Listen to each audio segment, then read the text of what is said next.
Welcome back. This is Dr. G talking about affairs. We have had 4 or 5 videos on the whole idea of an affair. You've got to watch this before this. Actually, not necessarily. You can watch them in parallel. This video particularly will deal with the cheater's perspective or dilemma.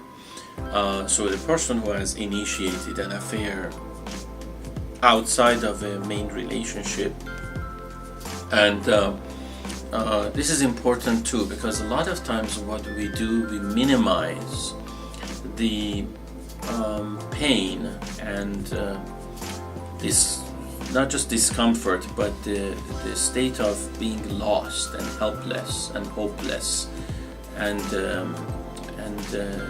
deep resentment and injurious, self-deprecating, self-sabotaging inner world of the person who is cheating. Most people have good, at least seemingly good reasons for it, because we categorize cheaters into bad people in general. So therefore we have a tendency to ignore their feelings. Just in general, that's kind of almost human nature, not to care about somebody who doesn't care about us. It's almost this quid pro quo. Now, I'm a psychologist. I tend to look at things differently and for specific purposes, and for the purpose of understanding affairs and overcoming them and repairing and recovering from affairs.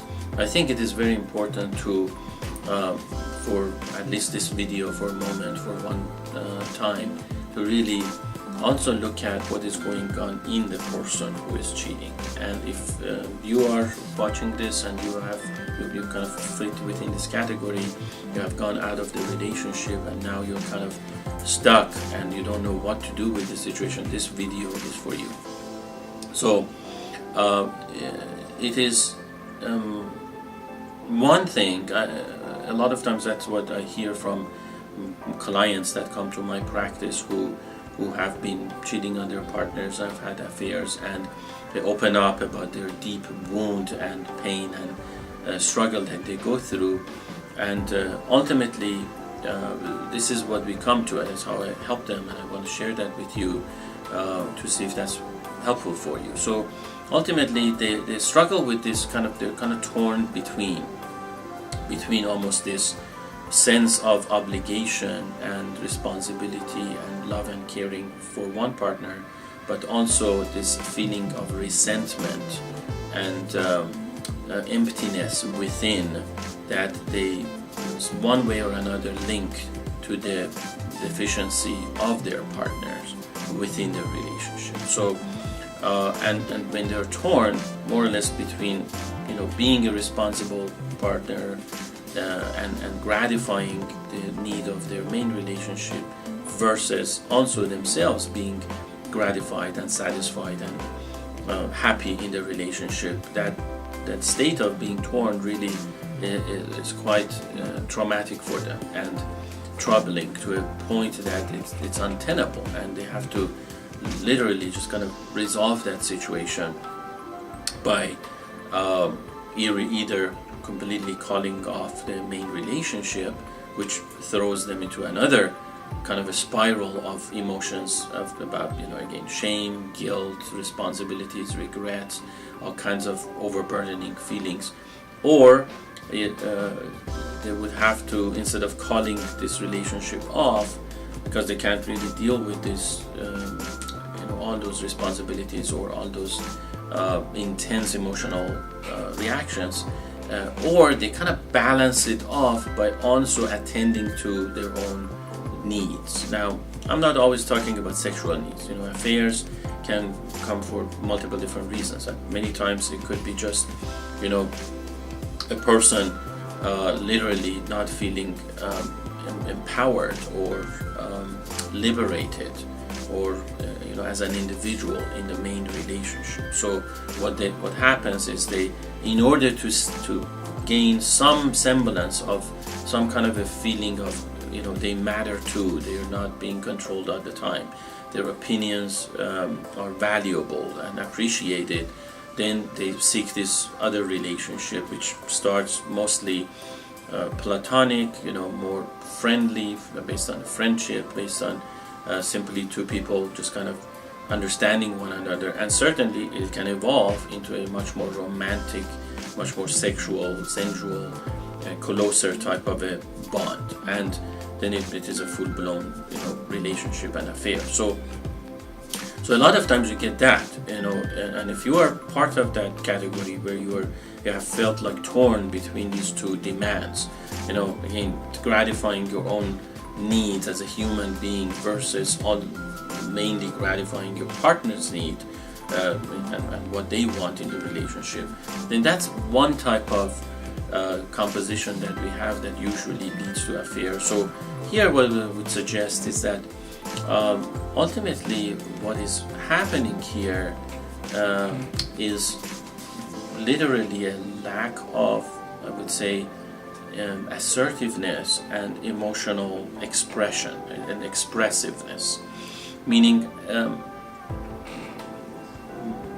you may be surprised, but a lot of times you have many individuals who may feel torn in this way, but they don't have affairs, because what they do is they are willing to and also willing and able to put up with the conflict and stress that comes from addressing what they are not happy about in the main relationship. So let's say the partner is very controlling. Rather than just kind of ultimately throwing in the towel after many attempts, trying to not be controlled by their partner, what they do is they find a better solution. So instead of literally just kind of finding an affair to plug in, what they do is they learn more about assertiveness, how they learn more about a better way of communicating or negotiating.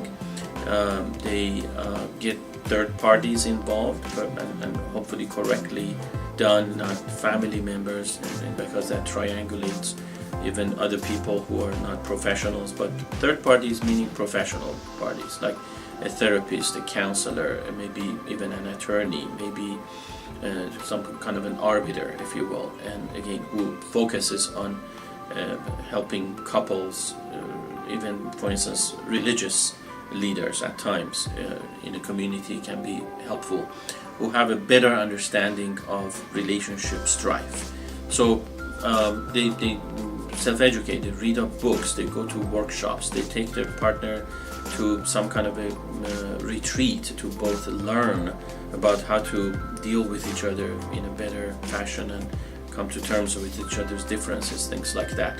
So they put a lot more energy and effort into actually repairing the relationship, and despite the fact that it seemingly is impossible. So, and part of that is again overcoming one's own doubts and disbelief and weaknesses and or anxiety within that sense of helplessness and disbelief. Now, at many times that's not possible. That's why we end up with, if it was easy, most people would be doing this. But many times that's not possible due to the fact that people are just, let's say, too busy. They lack the skills, they lack the awareness and knowledge. They also internally are not strong enough, again, as I mentioned before, assertive enough or skilled enough to figure this thing out and really come to terms with their partner and kind of persuade their partner to change their way they interact with one another. And at times it can also escalate into very highly volatile type of interactions, and that's another thing that people rightfully are afraid of. For instance, if this whole strife leads to kind of a violence between them, aggression and violence to the point of, let's say, interpersonal violence, then they don't want to repeat that over and over again and again. They have tried it many times, but then thrown in the towel and called it quits, and basically they feel like they cannot change their current situation, and at the same time they don't want to call it off for multiple reasons. Then they create this balancing relationship outside where they can kind of self-soothe internally. So what they end up with is they more or less negotiate a stalemate with their main partner. They feel they cannot change the main partner or influence the main partner or relationship. So they present themselves as, okay, this is it. I'm a good person now. I'm kind of complying with what you need and what your needs are and expectations, etc. are. I'm not gonna fight more. I'm not gonna, argue about things that you want, etc. And at the same time, I can't leave in multiple reasons. We can get into that later on. But at the same time, what happens to me? So that's kind of the inner dialogue they have with themselves. What am I going to do with my deficits, with my inner void, with this,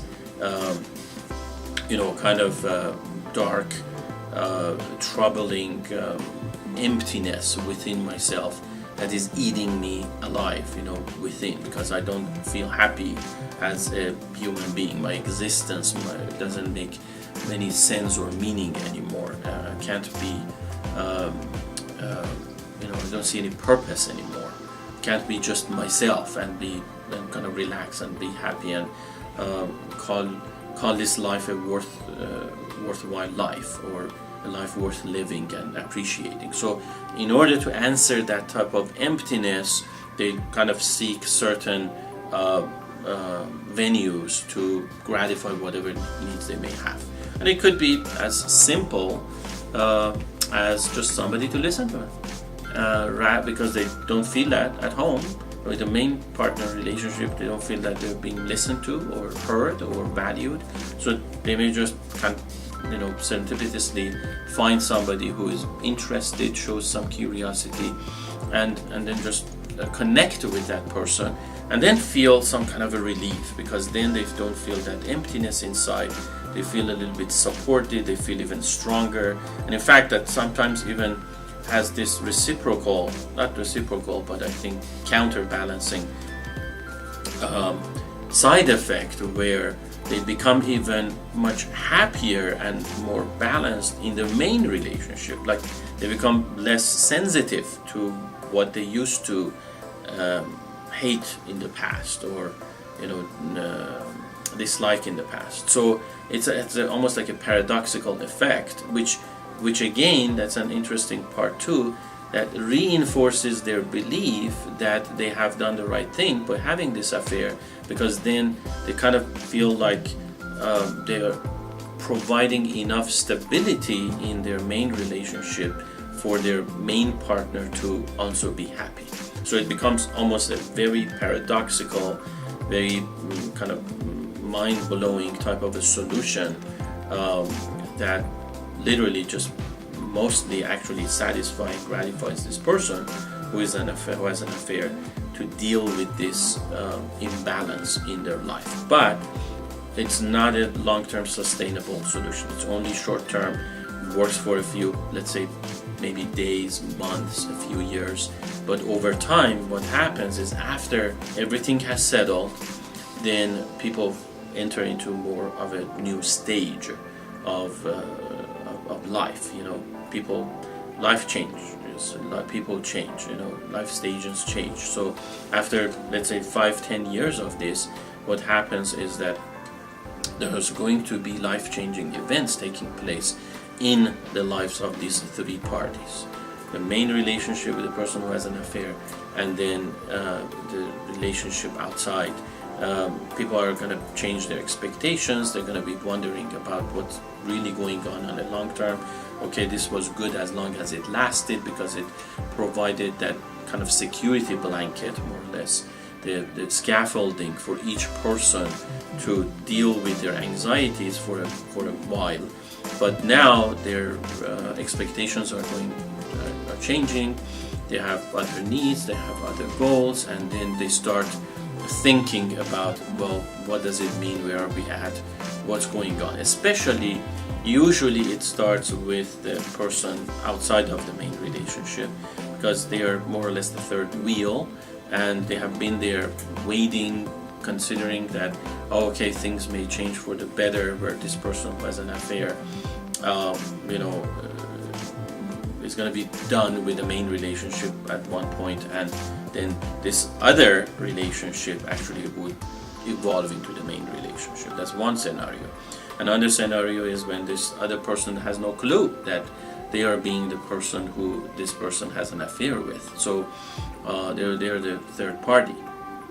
They have no clue about that. They think they're the first party or the main party. And then if they find out that they're actually let's say like I mentioned, the third wheel, they may feel insulted by that. They may feel betrayed themselves. They may feel lied to, and really themselves cheated on, and like I said, betrayed, and that by itself creates a new disaster, a new phenomenon, a new explosion that needs to be dealt with. So there are multiple scenarios that can come out of this, but if you're struggling with this, and as I mentioned, you kind of have created this paradoxical kind of balance in order to deal with the original problem, it may last for a while, but then you really cannot maintain that forever. Ultimately, everything is going to come forward, and you will have to put all the cards on the table. You will need to address all those painful experiences that you have tried to kind of avoid, and it's unsustainable. So you will sooner or later you have to deal with it. A lot of times it is much better to deal with it earlier. Now, if you didn't know about this and you kind of come to terms with it right now, you're going to discover that there's something going on. That's why you are perhaps watching this video and wondering what really to do about this. The solution is, or the answer is really to come clean with this fact that you have been creating this pseudo solution to a main problem that you had no clue how to solve. And now, even though it is very, very difficult, immediately when I tell this to people who are in that type of a particular situation, their mind goes to more or less the price that they have to pay for coming clean and telling the truth. It's immediately going toward destruction. It goes toward what they're going to lose, toward pain and highly intense emotional experiences, basically strife and the conflict that they have to go through with all parties involved. But what they're missing out is that it's a ticking bomb. Well, you can do that today, now, with a plan of action, how to go about this and solve it and really come out happy, or you can just delay it and delay it and delay it and delay it until one day that you can no longer delay it, and it's all going to come down crumbling, and you don't have a plan how to deal with this, and that whole explosion you have been afraid of is going to happen anyways. So if you think about it, it's inevitable. So it's much more sensible and logical to actually plan it out, deal with it with a plan of action where you can contain the fallout, where you can minimize the damage, where you can actually be in the driver's seat. You can guide the outcome of this whole I'm sorry. You can guide the outcome of this disaster. And there are benefits. The other part that I would want to bring up is that ultimately through that journey of honesty, authenticity, you get to know more about yourself, your deepest strengths and desires, and actually develop skills how to deal with, increase your strengths and skills, and also deal with your weaknesses and kind of turn them into strengths, and turn unhappiness into happiness, You can be a stronger person and role model for these other people who have been in your lives, and they can learn from this experience too. You can give them literally the gift of and what they have always deserved and have had a right to, which is true truthfulness and honesty from another person. That's not easy to do, and that honesty by itself is very revealing and valuable, because they're going to learn something about themselves. Usually, you have by your action in creating an affair on the side, what you have done literally is you have deprived your partner from certain truth that they needed to face and they needed to deal with, and you kind of saved them from that pain. But that pain was necessary for them to grow, and that's why I mentioned you deprive them of actually that pain. It's a different type of pain. It's a growing pain, and they needed to see that, and you haven't really allowed that to happen. So actually, that's why I call it a gift. By being truthful, by being authentic, by sharing with them the very first reasons why you felt distant from them and unheard and unvalidated, unappreciated. And it's an aspect, a dark aspect, the shadow side of that person that they have actually needed to hear, but they didn't due to those circumstances. So there are many benefits coming out, more or less, and sharing the fact that there's affair, there's distance in the relationship, things are not working and they need to be fixed. So you ought to focus on these benefits, on the inevitability, on this problem, and also lastly that you yourself deserve a much more authentic, genuine kind of a if you will, life experience that makes you happy, rather than being torn and having to balance this. And ultimately, even though you are not as unhappy as you used to be because you have this paradoxical balance, you're still kind of unhappy because this is not an ideal situation anyway, and it's burdensome and it's costing you some kind of psychic energy, probably monetarily, and in many other ways. So ultimately you deserve to have a happy life as well. And so these are all the things I wanted to talk about. If you are the person who is having an affair, it's worth putting that affair behind you and living life fully. If you have any questions, post those questions please. I will respond to them. Thank you for watching, and if you haven't done so, subscribe.